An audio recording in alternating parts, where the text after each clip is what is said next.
পাউরুটির মধ্যে ড্যানিশ দিন আর দেখুন কত মজার একটি খাবার তৈরি হয়। আপনি অবাক হয়ে যাবেন। একটি ব্লেন্ডারের মধ্যে আমরা দুটো পাউরুটি আর কিছুটা ড্যানিশ দিয়েছি। তারপরে আমরা অ্যাড করেছি 1 কাপের মতো দুধ। মনে রাখবেন, দুধ স্বাভাবিক তাপমাত্রার হতে হবে, না গরম না ঠান্ডা। এবার আমরা দিয়ে দিব ডিম। এখানে আমরা 3টি ডিম দিচ্ছি। আপনি চাইলে ডিমের পরিমাণ কমিয়েও আনতে পারেন, মানে এখানে 2টো ডিম দিলেও চলবে, তবে 3টি ডিম দিলে সবচেয়ে ভালো হয়। এবার ব্লেন্ডারে ঢাকনা লাগিয়ে দিতে হবে আর এটাকে ব্লেন্ড করতে হবে। ব্লেন্ডার অন থাকবে 2 মিনিট। এতে পাউরুটিগুলো একেবারে লিকুইড হয়ে যাবে।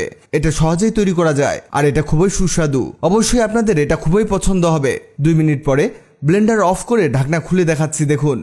পরের স্টেপে একটি প্যানের মধ্যে 1 টেবিল চামচ চিনি নিতে হবে আর এই চিনির মধ্যে দিতে হবে 1 টেবিল চামচ পানি। এখানে এটাকে অনবরত নাড়তে থাকুন যতক্ষণ না এটা গলে শিরা হয়ে যায়। আর এই অবস্থাতে চুলার হিট মিডিয়াম রাখবেন। এটা শিরা হতে থাক ততক্ষণে কমেন্টে জানিয়ে দিন আপনি কোথা থেকে ভিডিওটি দেখছেন, যাতে পরের ভিডিওতে আপনাকে ধন্যবাদ জানাতে পারি। আমাদের আগের ভিডিওতে কমেন্ট করেছেন হবিগঞ্জ থেকে নাজনীন, ত্রিপুরা ইন্ডিয়া থেকে জয় সেন, রাজশাহী থেকে হুমায়রা আহমেদ। আপনারা যারা কমেন্ট করেছেন আপনাদের ধন্যবাদ।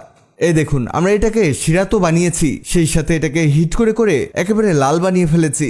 এটা এরকম হলে এটাকে তুলে নিন আর একটি টিফিন বাটির মধ্যে এটাকে ঢেলে দিন। চমৎকার মজার খাবার তৈরি হচ্ছে। একটা বার হলেও এটাকে ট্রাই করবেন, আর ট্রাই করলে আমাদের ধন্যবাদ দিতে বাধ্য হবেন। এর চারদিকে ভালো করে এই শিরাটিকে ছড়িয়ে দিতে হবে। ওকে, হয়েছে। এবার এর মধ্যে আমাদের সেই ব্লেন্ড করা রুটিগুলোকে ঢেলে দিতে হবে। এই ছোট্ট কাজটা সবাই করতে পারে। এবার এই বাটিটির ঢাকনাটি লাগিয়ে দিতে হবে। লাস্ট স্টেপে যা করবেন, প্রথমে একটি পাতিলে পানি নিতে হবে আর এর মধ্যে একটি স্ট্যান্ড বসিয়ে দিন। এবার বাটিটিকে এর মধ্যে বসিয়ে এটাকে ঢেকে দিব। এটাকে এভাবে রেখে দিন 15 মিনিটের জন্য। আর এখানে চুলার হিট মিডিয়াম রাখতে হবে। 15 মিনিট পর এর ঢাকনা খুলে দেখার পালা, এটা হলো কিনা। এটা চেক করার জন্য একটি কাঠির প্রয়োজন পড়বে। কাঠি দিয়ে এটাকে চেক করে দেখুন। এভাবে কাঠি প্রবেশ করিয়ে বের করে নিতে হবে। কাঠি যদি ভেজা থাকে তাহলে এটা হয়নি, আর যদি শুকনো থাকে তাহলে এটা হয়ে গেছে। আর কাঠি ভেজা থাকলে আরো কিছুক্ষণের জন্য এভাবে রেখে দিন। আমাদের এটা হয়ে গেছে। এবার বাটি থেকে নামানোর পালা। তবে একটা জিনিস মনে রাখবেন, এভাবে ডিরেক্ট এটা নামাতে যাবেন না, তা না হলে এটা ভেঙে যাবে। এর চারদিকে আলতো করে ছুরি চালাতে হবে, তা না হলে এটা শেপ নষ্ট হয়ে যাবে। এবার একটি প্লেটে নামিয়ে নিব।